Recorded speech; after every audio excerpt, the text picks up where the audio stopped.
Welcome dear students to certificate course on groundwater exploration organized by Department of Geology Sri Shivaji Science College Amravati. I Saurabh Paunikar, Assistant Professor Department of Geology Sri Shivaji Science College Amravati will be discussing today's topic on groundwater flow. Basically there are two types of groundwater flow. One is laminar flow and one is turbulent flow. So here it is given two basic types of flow occur in groundwater. In zone of saturation, water in the interstices move very slowly but steadily.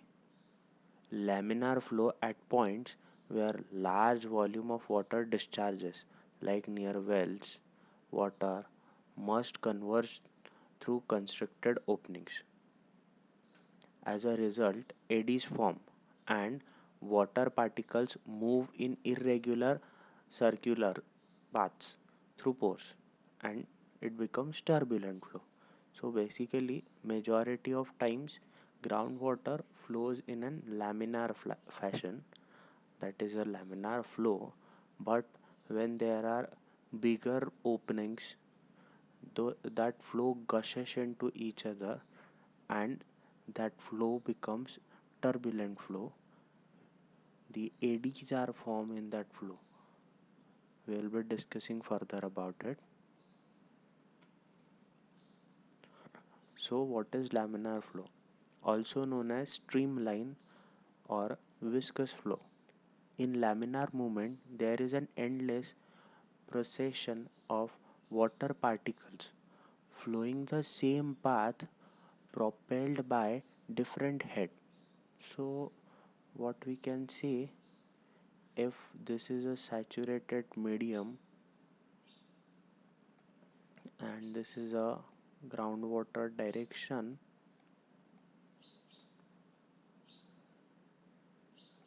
so water in this is more or less moving like this through different particles. Okay, that is somewhat representation of your laminar flow. If it would be a turbulent flow, it would be moving like this. Okay, this type of movement will occur when there is a bigger opening and a number of laminar flows are coming together at a single opening, so it will become turbulent flow.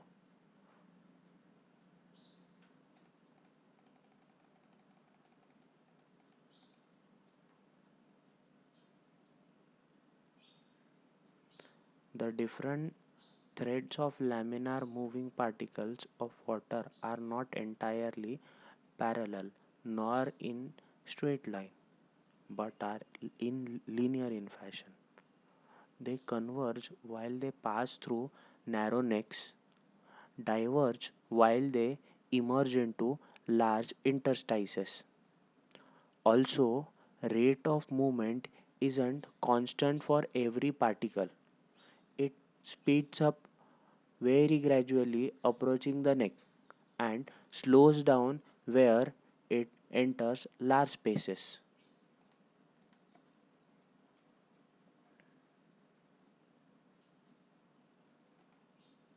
So, this is the representation of laminar flow.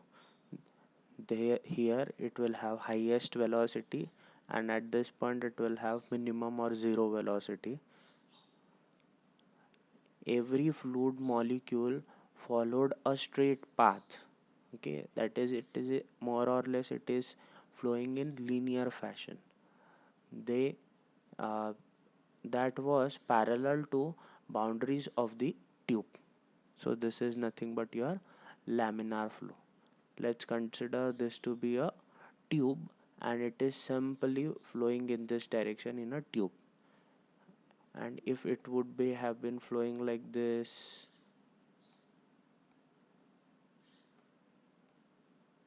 anything which is non-linear in fashion, so it would have been a turbulent flow. When it will be a turbulent flow, when more laminar flow in a groundwater comes across a void or a opening, right?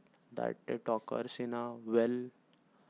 आपण म्हणतो की झरा लागला आहे, तर झरा is nothing but your small opening.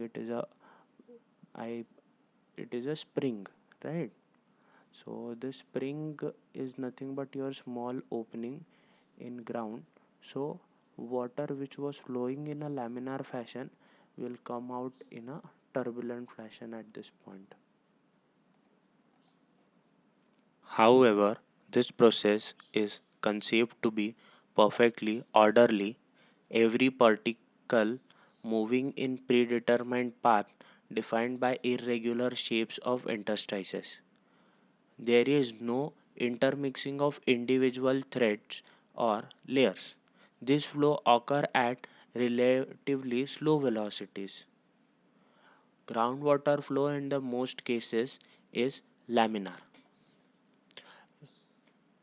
Now, turbulent flow occurrences at point where relatively large volumes of water converges through constricted opening, as we have discussed it.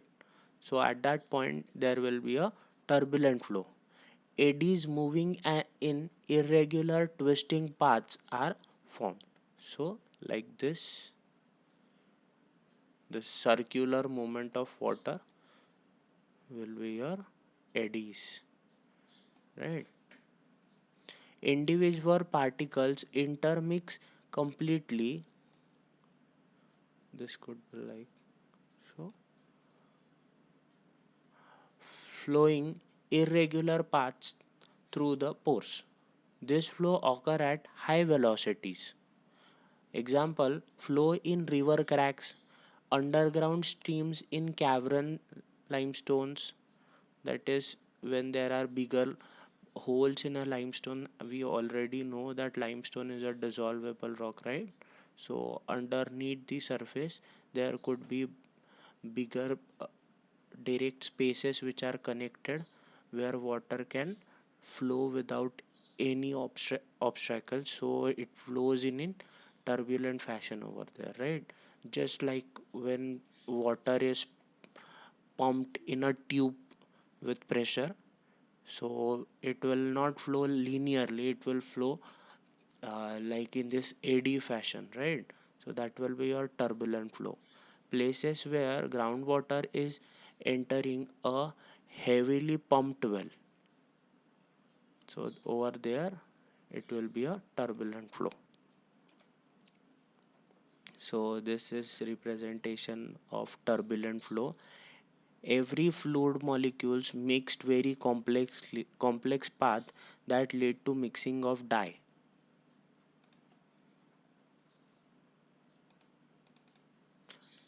Now we have understood what is turbulent flow and what is laminar flow. So there was a scientist in 1856, Henry Darcy, a French hydraulic engineer, recognized that flow of water through ground is analogous to pipe flow, and his law, which is very essential in understanding groundwater flow, is called as Darcy's law. We will be discussing about this in this chapter. Series of experiments were carried on a vertical pipe filled with sand. It was found that rate of flow of water through porous media is directly proportional to the head loss and inversely proportional to the length of the flow path.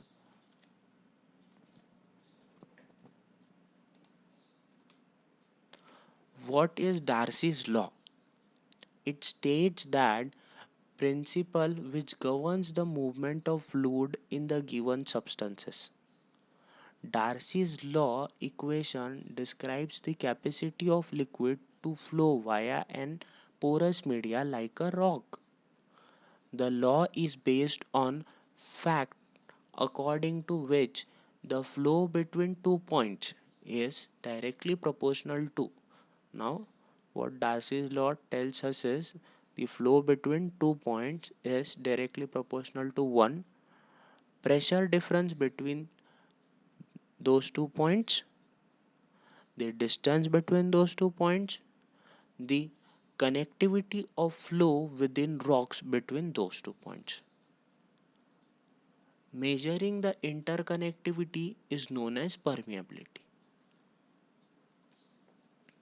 Darcy's law application. So where it could be ap- uh, applicable, groundwater through an aquifer.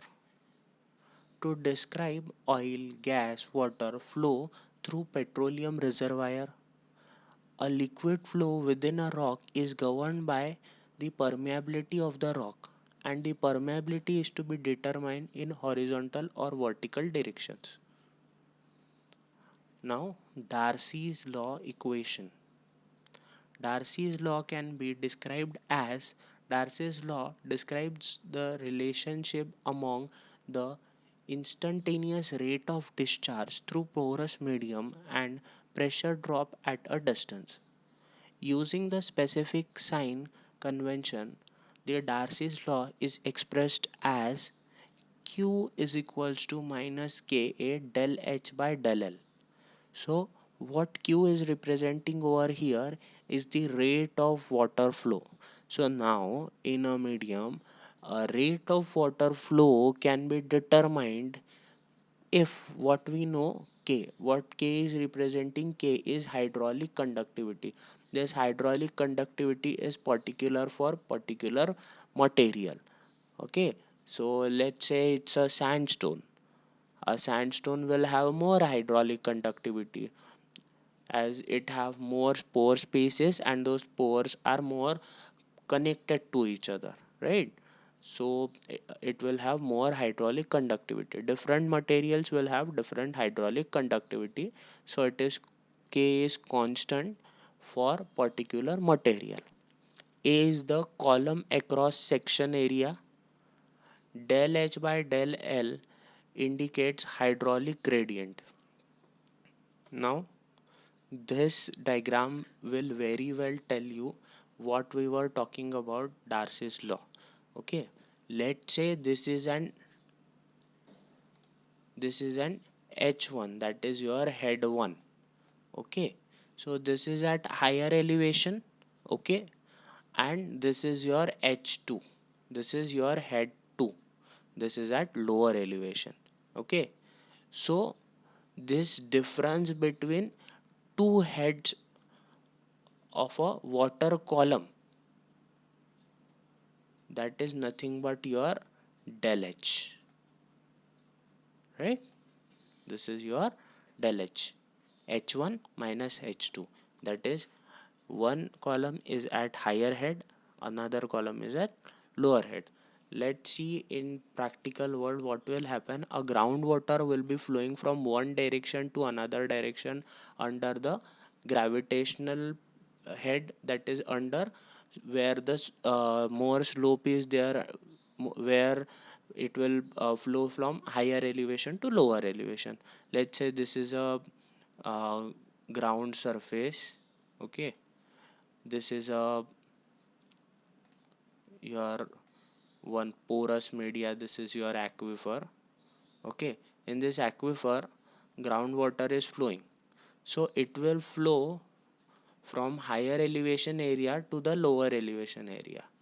And for this column we are trying to determine Darcy's law, right? Trying to establish the how groundwater flow is determined. Okay, so for here it is H1 and it is H2, right? And this difference between H1 and H2, that will be your del H. Okay, del H. So here del H by del L indicates hydraulic gradient.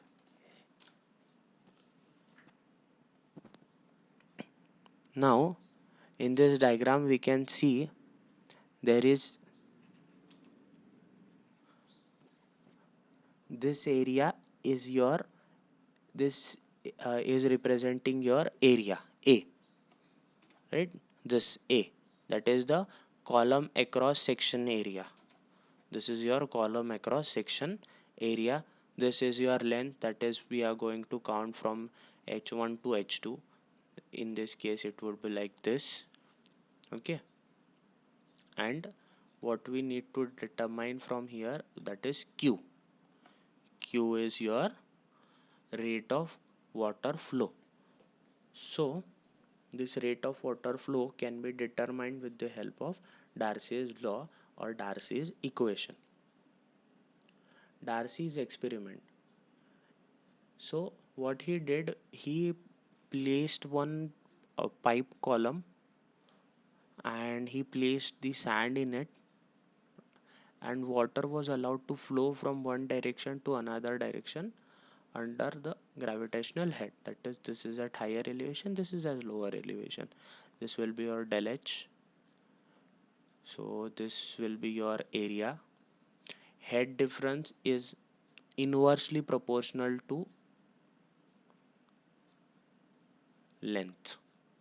So more the length, lesser the head difference will be.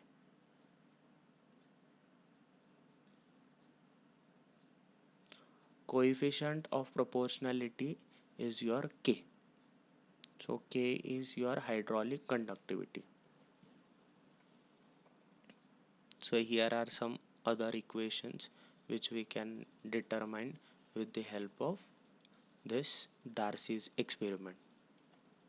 What you need to remember is Q is equals to minus Ka del H by del L.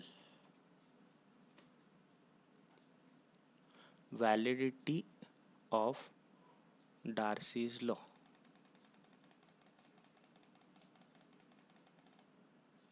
Okay.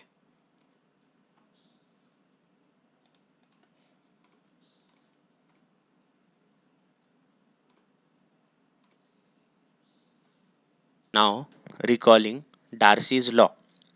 So it tells us that it was found that the rate of flow of water through porous medium is directly proportional to the head loss and inversely proportional to the length of flow path.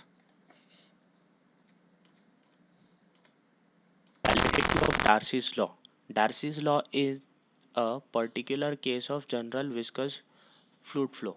Reynolds number, which is expressed to be dimensionless ratio of inertial to viscous forces, serves as a criteria to distinguish between laminar and turbulent flow. So Darcy's law is shown validity for laminar flows only. Experiment shows that Darcy's law is valid for Reynolds number less than 2100.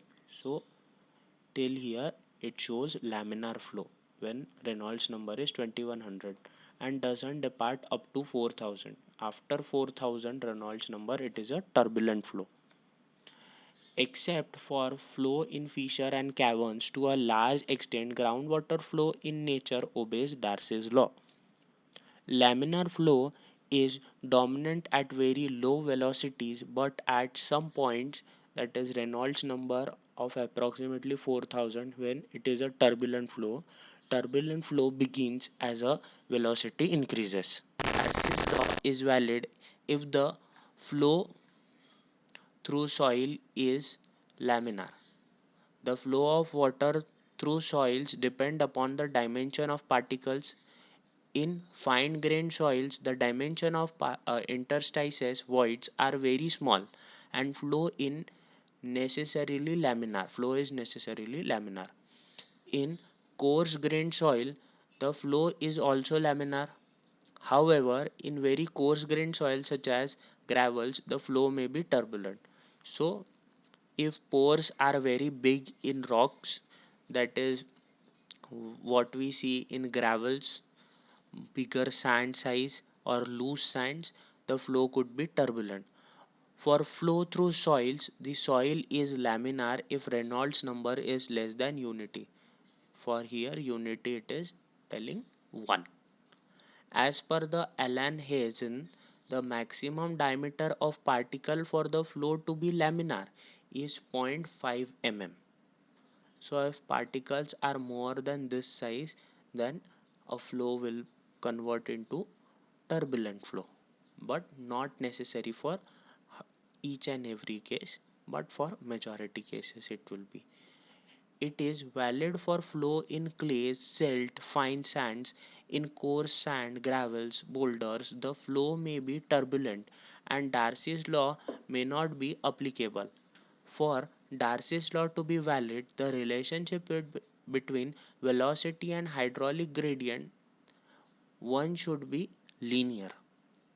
In extremely fine grained soils such as colloidal clay, the interstices are very small.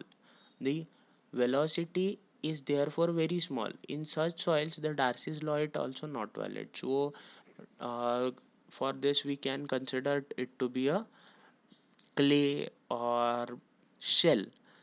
So, what happens over here? There is way those mediums are very much porous, but their voids are not very well interconnected. So they absorb water, but they don't let go the water from their pore spaces. So they have good porosity but very less permeability. Assumption of Darcy's law. The following assumptions are made in Darcy's law. The soil is saturated. The flow through soil is laminar. The flow is continuous and steady.